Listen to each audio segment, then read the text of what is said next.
Dragi prijatelji, braće i sestre hристияни, се радувам што сме повторно заедно после известно време да се дружиме, проучувајќи ја Библијата, како што веќе колегата Илија најави. Од вечерва започнуваме една кратка серија на библиски предавања кои ги насловивме со пророштва за 21. век. Вечерва започнуваме со темата под наслов Најголемите знаци за крајот на времето. Живееме во едно време каде што сите ние како луѓе сме уплашени. Луѓето од сите средини или култури чувствуваат немир. Тие се загрижени кои гледаат кон нивнината со страв и со стрепет.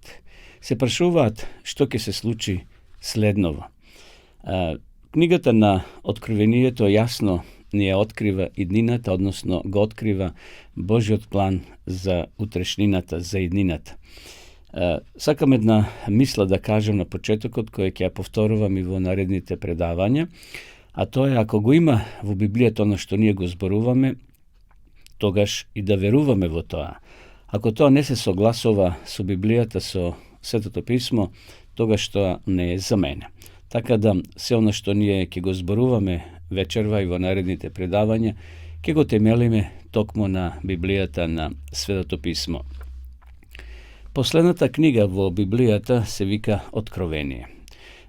Нашите предавања ќе се засноваат токму на ова книга, но секако ќе читаме библиски текстови и од другите книги на Библијата, на Светото писмо. Ајде на почетокот да ја отвориме Библијата и да читаме во Откровение 1 глава 7 стих. Додека Јован бил на островот Патмос, добил едно прекрасно видение. И еве што тој запишал. Ете, доаѓа со облаци. И секој око ќе го види, дури и оние што го прободува. И сите племиња на земјата ќе тагуваат поради него. Да, амин. Овде Јован добива едно прекрасно видение што Господ му го открил. Тој го всушност видел второто Христово доаѓање. Откровението, драги пријатели, не води да го подигнеме својот поглед од земјата кон небото. Тоа не води токму кон тие интересни и многу важни работи што ќе се случат во иднина. Откровението не води да го подигнеме погледот од животните проблеми, од траумите и сите разочарувања што ги доживуваме во овој живот и својот поглед да го насочиме кон Бога, кој во еден миг ќе го испрати својот син, како што овде гледаме на оваа фотографија, Исус Христос да ги реши сите наши проблеми. Интересно, Јован почнува со Христовото доаѓање во тоа видение, но и ја завршува својата книга со слични зборови. Еве што пишува во Откровение 22 глава 20 стих. Оно што сведочи за тоа вели, навистина доаѓам брзо. Амин. Да, дојди, Господе Исусе. Наистина, Христос ветил дека ќе дојде. И тој вели, доаѓам брзо. Меѓутоа, ајде да се запрашаме вечерва, колку е тоа брзо? Колку скоро е тоа скоро? И колку е тоа близу, што Библијата ни го кажува? Зарем христијаните не верувале со векови дека неговото доаѓање е близу? Зарем не верувале дека тој скоро ќе дојде? Дали има докази во Библијата дека навистина Христовото доаѓање е близу?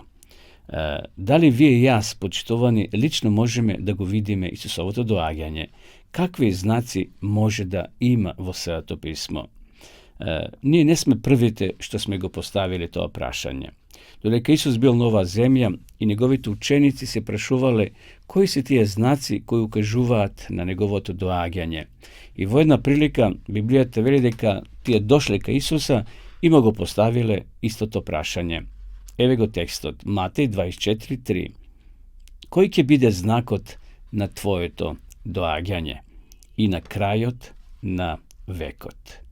Интересно, почитувани пријатели, Исус наведува некаде околу 20 знаци за неговото враќање. Јас вие препорачувам книгата на Евангелието според Матија, 24 глава, да ја читате, да ја проучувате. И тука се наведени како на дланка сите тие многу важни знаци кои треба да се одиграт или се одигруваат пред второто Христово доаѓање.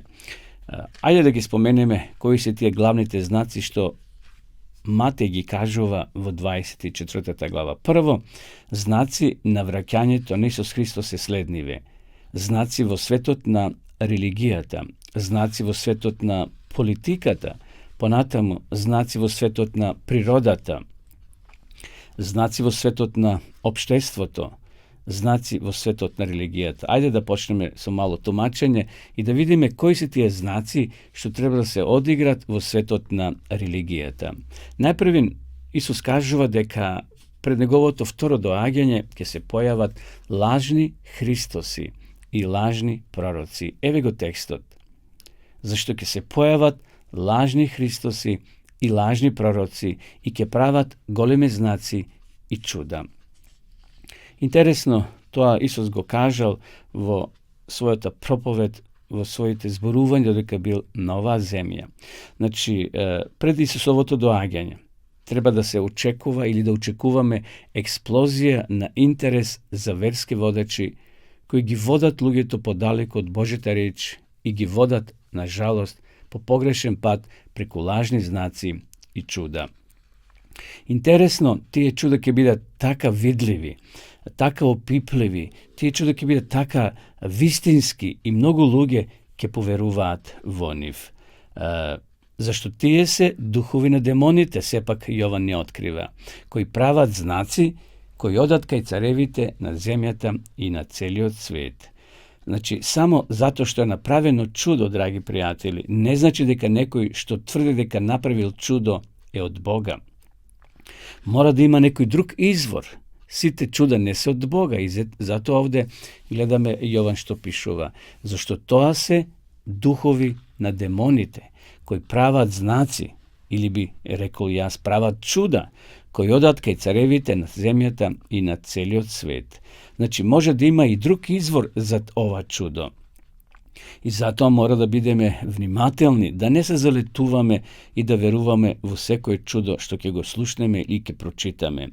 Овие лажни учители, сушност, може да кажеме, посочуваат на чудата што ги прават како доказ дека тоа што го прават и кажуваат е точно. Еве која е целта? Да ги соберат за војна во тој голем ден на семокниот Бог. Овие знаци, значи, овие чуда ќе бидат инспирирани со демонски сили за да ги измамат мажите и жените. Тоа се, може да кажеме, фалсификати. Колку повеќе личи на оригиналот, толку е поверодостоен. Затоа, драги браќа и сестри, да бидеме внимателни за секој верски учител да не ве оддалечат од Библијата. Мора, значи, се оно што го слушаме, како што рековме на почетокот, да го проверуваме преку Библијата, преку Светото писмо. И затоа Исус вели, внимавајте. Ако некој вероучител ви се обрати, па дури и прави чуда, сепак мора тоа да помине преку Светото писмо, дали од Бога или не. Ако ги отврлат основните учи на Библијата, Исус вели, не верувајте. Има луѓе кои се нарекуваат исцелители, а не веруваат во Бога.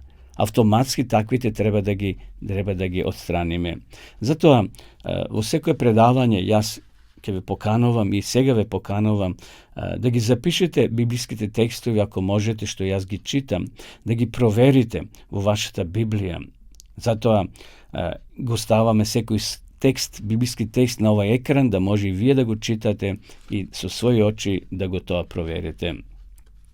Сакаме сами да видите дека она што го објавуваме, дека она што го проповедаме, доаѓа директно од Библијата, од Божјата реч. Сакам да ви дадам збор дека ова што овие вечери ќе го слушате во овие предавање, ќе се темели токму на Библијата, на Светото писмо.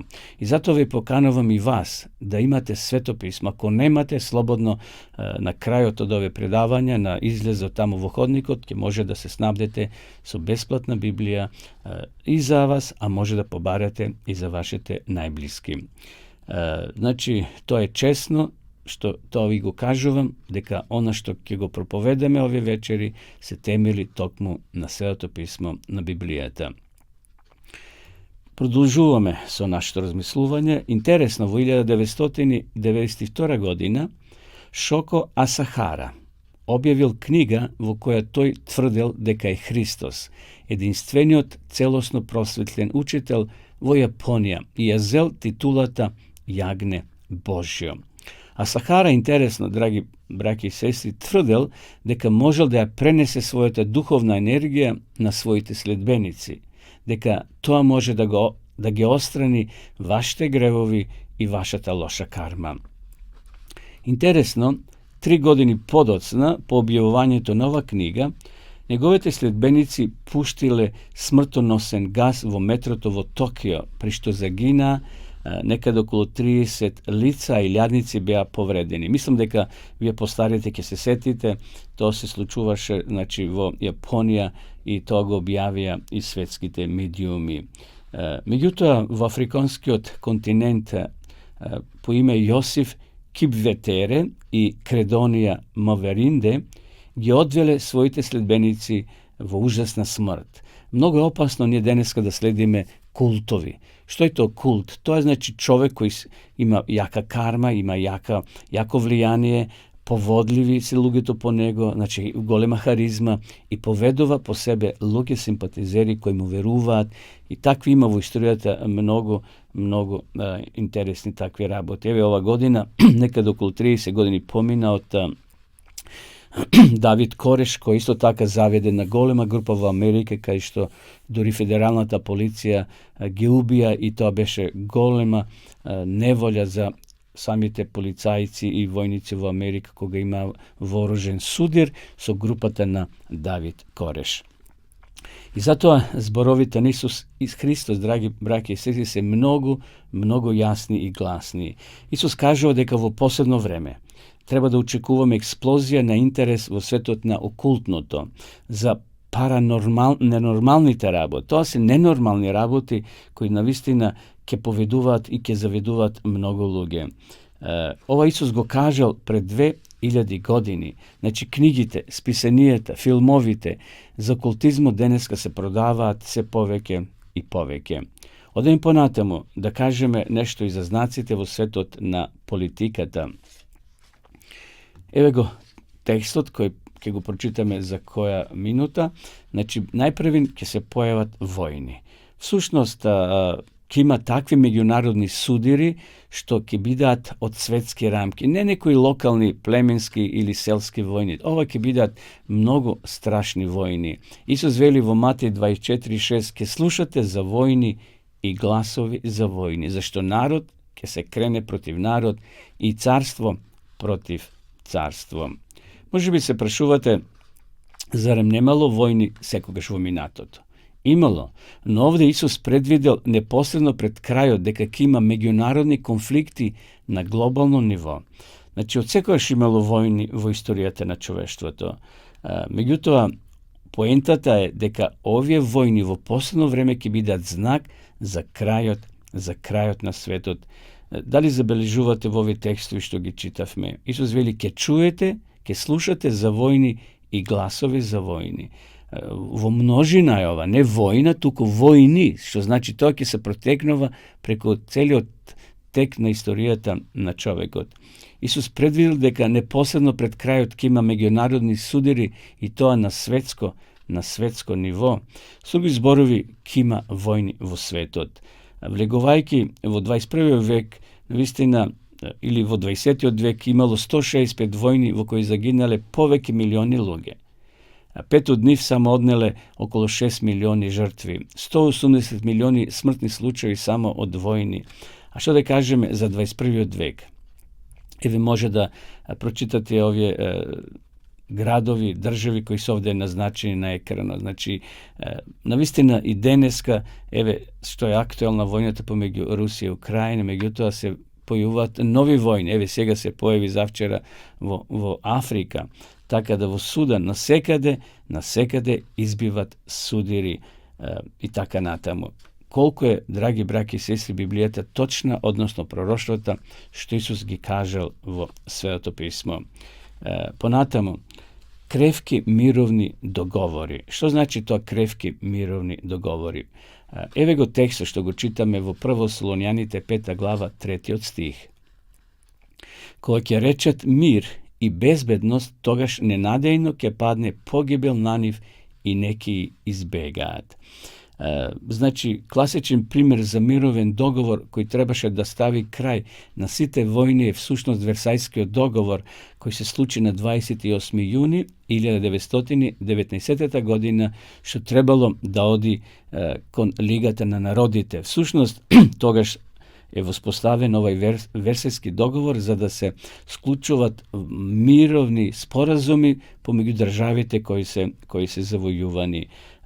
Се разбира, не поминало долго време, потоа се случила Втората светска војна и тоа доведува до основање на Обединетите нации во 1945 година. Значи, покрај сите, може да кажеме, најдобри напори, и денеска Обединетите нации е установа која воспоставува мир во државите кои се завојувани, меѓутоа често пати и ова институција, Обединетите нации, не мокна да воспостави мир. Војните продолжуваат да ја освојуваат нашата планета. Колку е Библијата точна, браќа и сестри?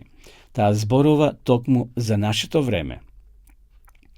Библијата понатаму вели дека Исус ќе дојде во време кога човештвото има потенцијал да ја уништи земјава, односно да го уништи светот. Никогаш порано во историјата човештвото немало можност или капацитет да се уништи самата себе. Токму ние живееме во ова време. Какова слика што е сега гледаме, значи човештвото поседува голем потенцијал за уништување на светот, односно на самите себе. Јован тоа го гледа во видение и еви што пишува во Откровение 11 глава.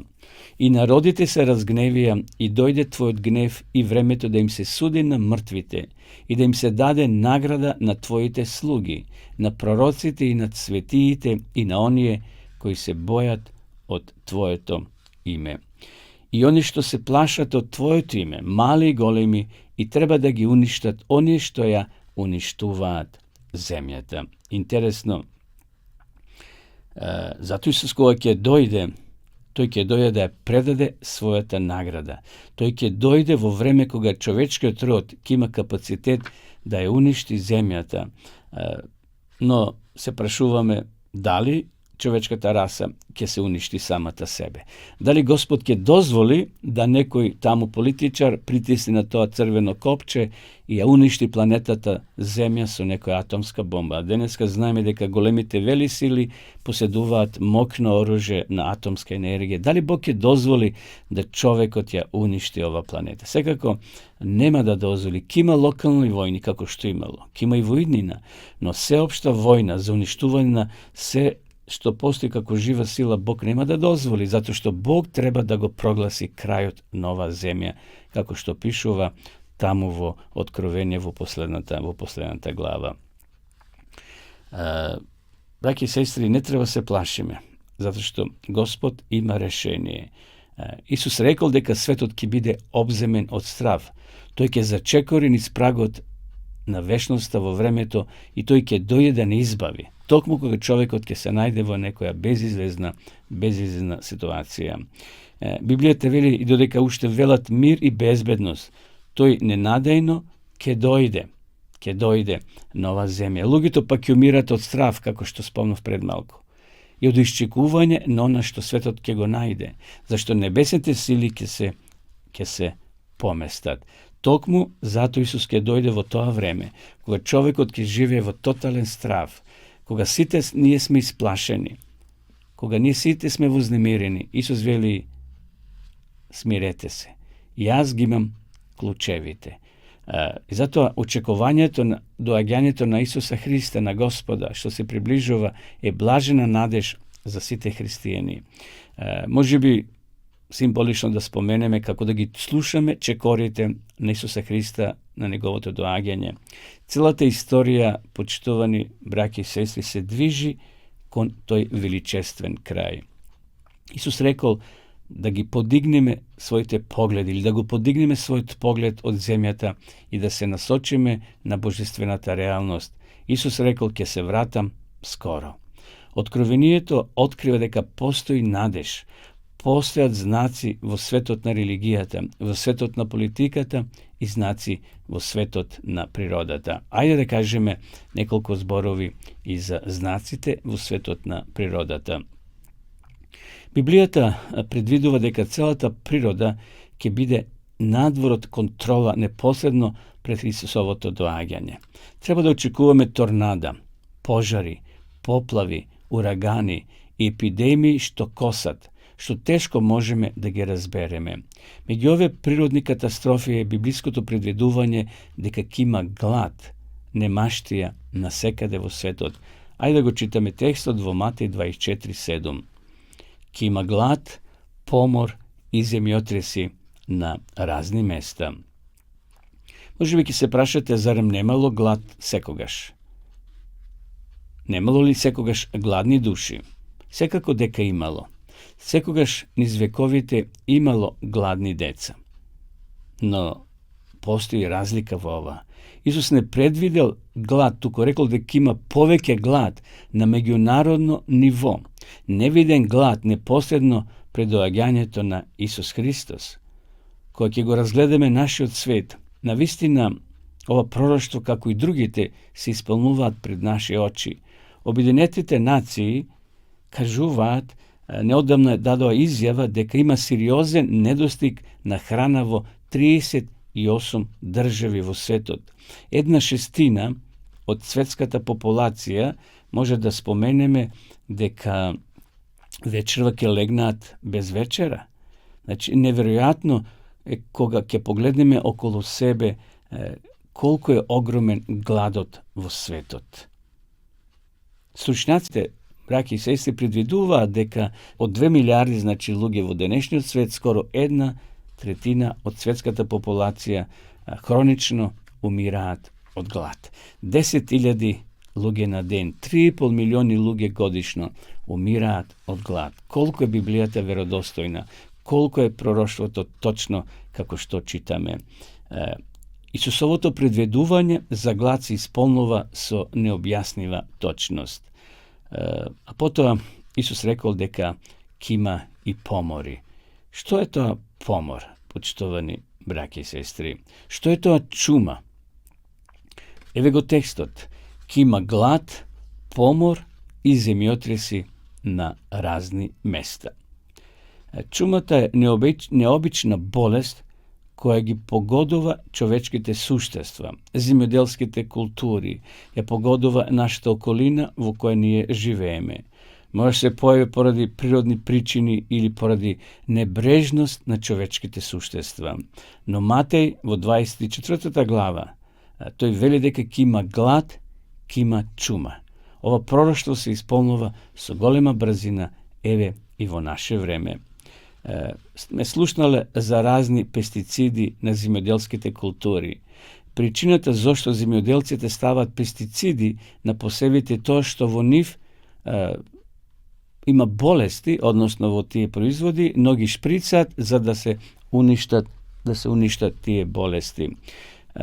Меѓутоа, чумите се брзо шираат или поморите во разни делови на земјата.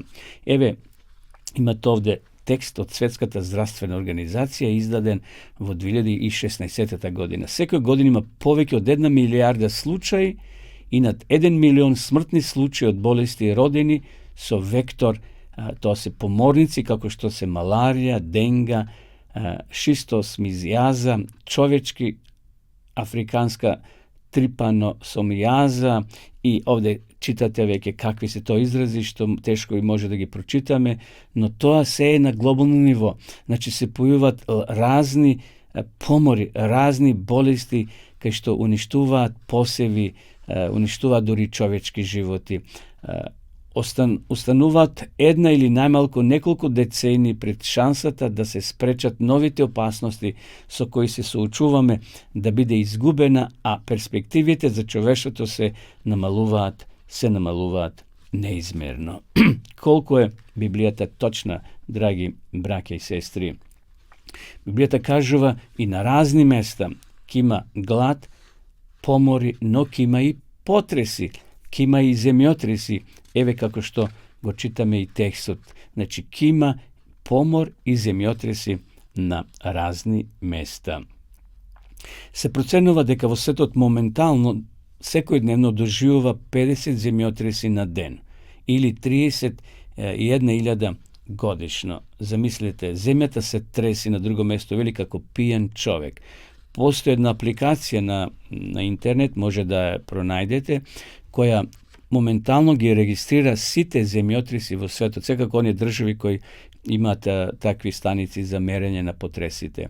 Така да ќе видите дека секојдневно има земјотреси што ние и самите не ги чувствуваме, но апаратите ги регистрираат. Значи, во почетокот на новиот милениум се проценува дека имало над 800.000 смртни случаи од земјотреси, цунами секако по разни места во светот.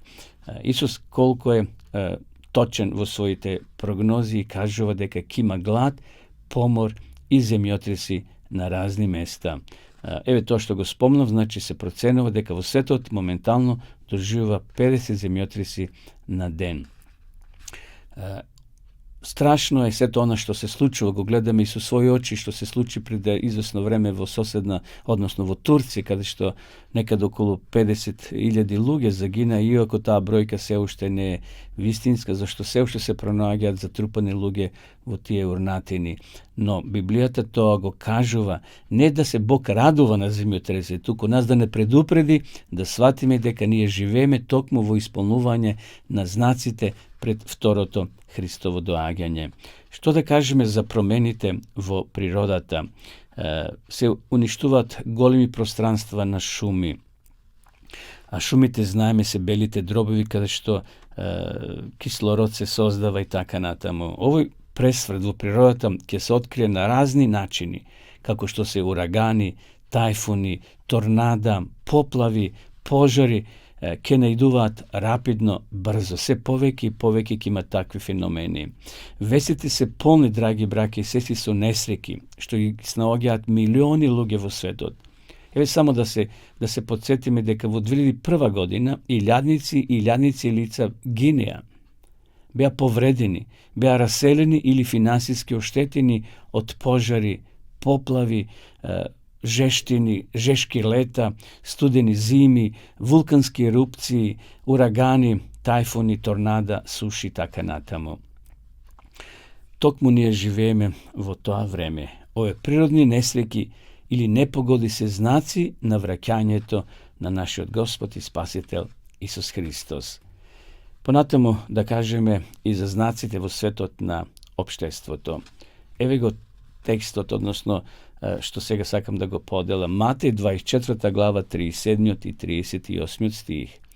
Но како што беа деновите на Ное, така ќе биде и во доаѓањето и при доаѓањето на Синот човечки.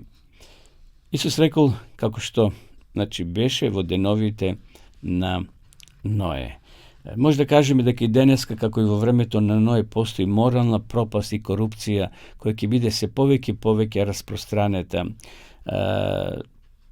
Господ предвидел дека моралната структура на општеството ќе се распадне непосредно пред враќањето на нашиот Господ. И затоа овде Исус прави една споредба со времето или во времето на Ное, како што беше во тие денови, вели, ќе биде слично и при доаѓањето на човечкиот син.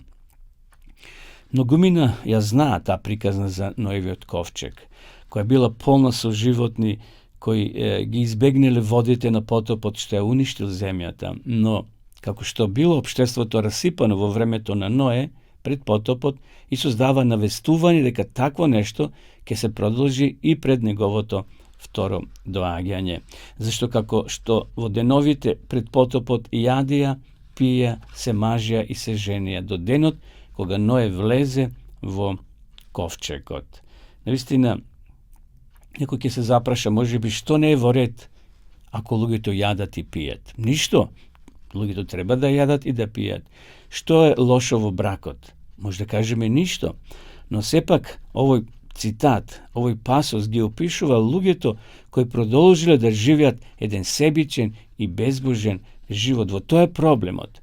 Значи, не е проблемот што луѓето јадат, пијат, се мажат и се женат. Тие претеруваат во храната и пиењето. Задоволството владее денеска во животите на луѓето. Тие ги игнорираат, може да кажеме, знаците кои укажуваат дека светот се ближи кон крајот. Тука е проблемот, не затоа што луѓето јадат или пијат. Ное во негово време објавувал дека ќе дојде потопот. Ной укажувал на пропаѓање на моралот. Тој укажувал дека сето тоа што ќе се случи затоа што Бог ќе изреагира на однесувањето на луѓето. Тие не биле духовно потикнати. Тие не се покаяле за своите греови. Тука е проблемот. Нивните умови биле преокупирани. И сега и овде било она што ги фасцинирало. Вечноста била истисната од нивните мисли. Тие воопшто не размислувале за крајот. Тие само се претвориле во стомаци, јаделе, пиеле и уживале.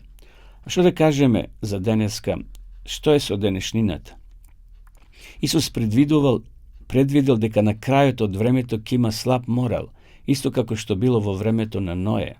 Распадот на семејната клетка. Исус ја употребува на фраза се жене и се мажија. Тој предвидел дека семејната заедница ќе се распадне. Духовните работи и моралниот живот ќе бидат на ниско ниво. Дали гледаме дека ова се случува токму денес во наше време? Разводите, пропадните врски влијат врз милиони домови секоја година.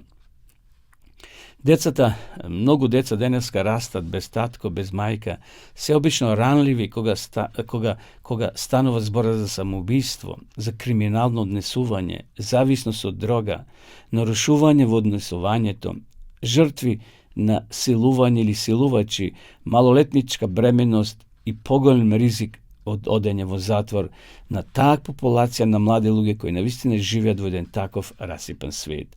Колку е Бог, драги браќа и сестри, јасен и гласен и не предупредува токму во наше време дека тоа се знаци кои укажуваат на Христовото враќање. Библиските пророштва се исполнуваат вечерва пред нашите очи.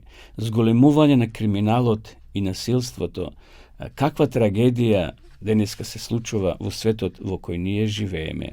Навистина живееме во свет на зголемен криминал и насилство, слично како во времето на Ное. А земјата се израсипа, вели Ное во својата 6 глава во 1 Мојсеева. Се израсипа пред лицето на Бога и се исполни со неправда. И погледна Господ Бог на земјата и ете таа беше расипана, бидејќи секоја плод беше се отклонила од својот пат на земјата. Во времето на Ное, драги присутни, може да кажеме дека Бог уништил светот со потоп, затоа што светот бил полн со насилство. А да се запрашаме денеска, дали нашата планета е полна со насилство? Дали е тоа глобален проблем? Дали светските влади се загрижени поради насилствата? Дали владите превземаат нешто? Еве, според Светската здравствена организација од 2014 година дала еден извештај. 475.000 смртни случаи од убиства годишно. 1 од 4 деца биле физички малтретирани, 1 од 3 жени биле жртва на злоупотреба и 1 од 17 постарели луѓе биле злоставувани во изминатиот месец. Навистина, ние живееме токму во тоа време, како што еви Библијата кажува и Светската и здравствена организација, а и Обединетите нации тоа ни го потврдуваат. Одиме понатаму да кажеме неколку зборови за економската несигурност. Библијата предвидува и економска нестабилност како знак на последните денови. Читам текст во посланието до Јакова, 5 глава, од 1 до 3, вака вели: Елате сега вие богатите, плачете и ридајте за страшните маки што идат на вас. Богатството ваше изгни, а лиштата ваши молци ги изгризаа. Наистина, и овде Библијата е многу гласна и кажува токму за времето во кое ние живееме. Понатаму Јаков продолжува: Златото ваше и среброто ви зараѓа, и ръѓата нивна ќе биде сведоштво против вас, и ќе го изеде телото ваше како оган. Сте собрале богатство за последните дни. Наистина, браќи и сестри, драги пријатели, се она што се случи околу нас, како што се војните, предизвикале милиони луѓе да ги напуштат своите домови и да станат сиромашни, да живеат во бегалски кампови и логори. Берзите се распаднати, земјотреси, цунами, урагани, тајфуни, поплави, пожари, торнада уништиле многу домови, многу бизниси, предизвикувајќи десетици милиони луѓе да се мачат да преживеат со многу малку пари за живот. Сведоци сме секојдневно да бегалци преку Грција доаѓаат и во нашата земја, упатувајќи се кон Запад, од Сирија, која со години е во војна, и во многу други држави. И затоа овие знаци се едно големо алармно звоно, кој укажува дека знаците се исполнуваат токму во наше време. Исус само што не дошол. Овие пророштва се исполнуваат пред наши очи, знаците се остваруваат. Еве да ги споменеме уште еднаш накратко. Прво, ќе се појават лажни Христоси и пророци. Ќе има војни и гласини за војни. Повици за мир, но мир ке нема. Понатаму спомнавме за гладот, помори, земјотреси, неморал, домови се распаѓаат, насилство ќе ги исполни нашите земји, економска несигурност. Сите ове знаци, драги браќи, се исполнуваат. Не постои уште еден знак што апсолутно ќе потврди, но постои, може да кажем, уште еден знак кој апсолутно ќе ги потврди сите ове знаци кои до сега ги спомнавме.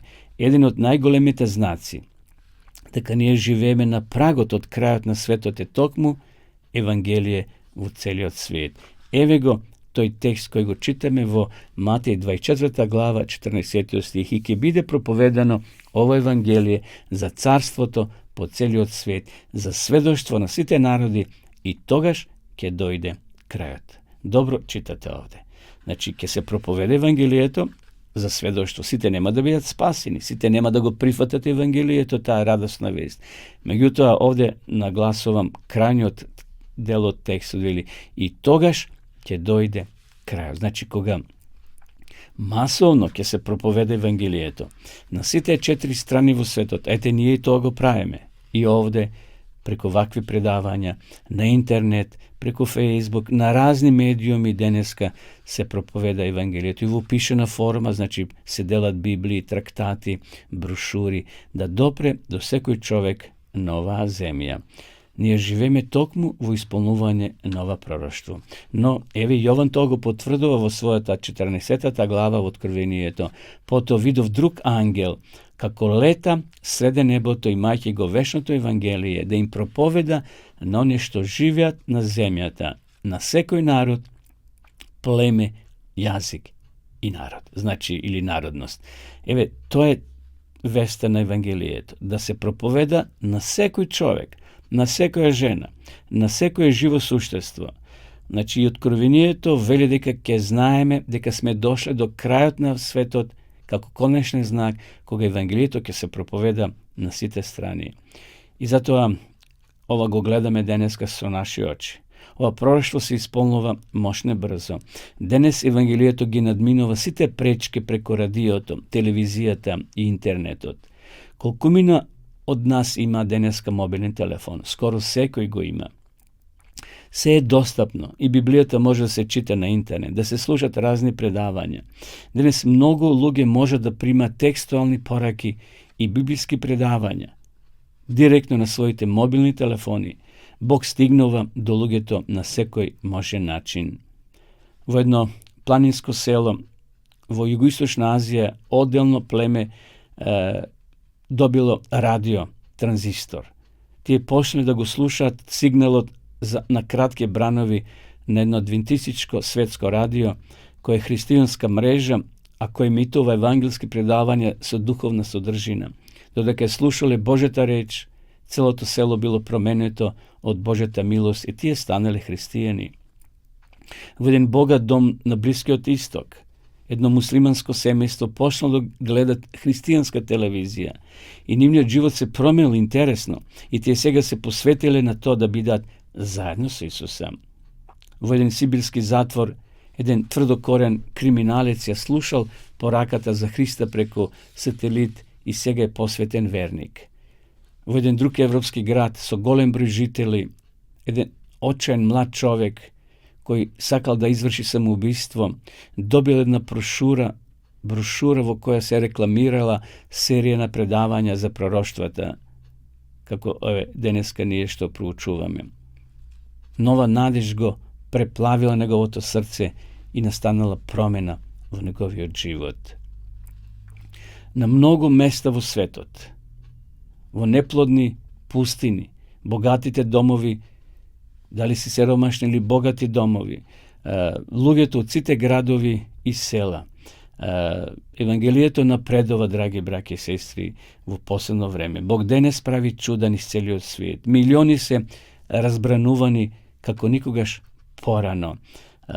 Имајќи чувство за итноста на времето, милиони се вртаат од несигурноста на овој свет за да побарат подобар иден свет. Многумина жртвувале се за да го однесат Евангелието во далечните делови на светот. И затоа може да кажеме дека Бог е во движење. Бог напредува. Пророштвата се исполнуваат. Низ целиот свет Бог прави нешто посебно.